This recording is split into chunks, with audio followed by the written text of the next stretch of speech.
Gordon always pulled the big express. He was proud of being the only engine strong enough to do so.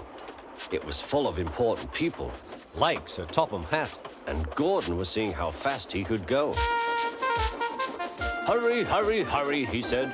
"Tickety-tock, tickety-tock, tickety-tock," said the coaches. In a minute, Gordon would see the tunnel where Henry stood bricked up and lonely. "Oh dear," thought Henry, "why did I worry about rain spoiling my lovely coat of paint? I'd like to come out of the tunnel." But Henry didn't know how to ask. "I'm going to poop at Henry," said Gordon. He was almost there when... And there was proud Gordon going slower and slower in a cloud of steam. His driver stopped the train. "What has happened to me?" asked Gordon. "I feel so weak." "You've burst your safety valve," said the driver. "You can't pull the train anymore." "Oh dear," said Gordon. "We were going so nicely too. And look, there's Henry laughing at me." Everyone came to see Gordon. "Huh," said Sir Topham Hatt. "These big engines are always causing me trouble. Send for another engine at once." While the conductor went to find one, they uncoupled Gordon, who had enough puff to slink onto the siding out of the way.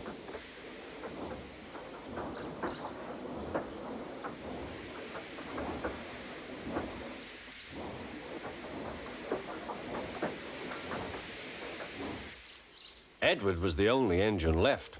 "I'll come and try," he said.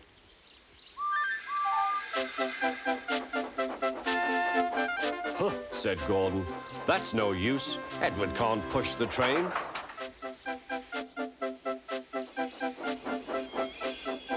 Kind Edward puffed and pushed and pushed and puffed, but he couldn't move the heavy coaches. "I told you so," said Gordon. "Why not let Henry try?" "Yes," said Sir Topham Hatt, "I will." "Will you help pull this train, Henry?" he asked. "Oh, yes," said Henry.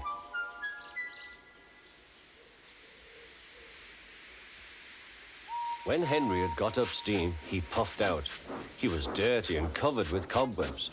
"Oh, I am stiff," he groaned. "Have a run to ease your joints and find a turntable," said Sir Topham Hatt.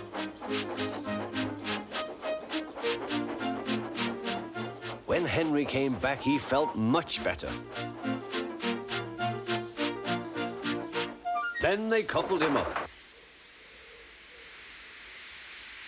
"Peep, peep," said Edward, "I'm ready." "Peep, peep, peep," said Henry, "so am I." "Pull hard, we'll do it. Pull hard, we'll do it." They puffed together.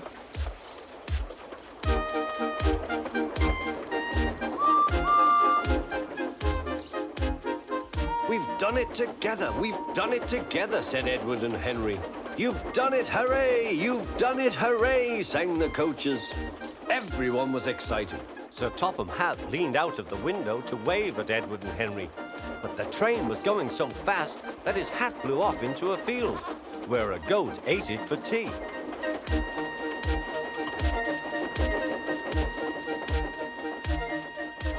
They never stopped till they came to the station at the end of the line.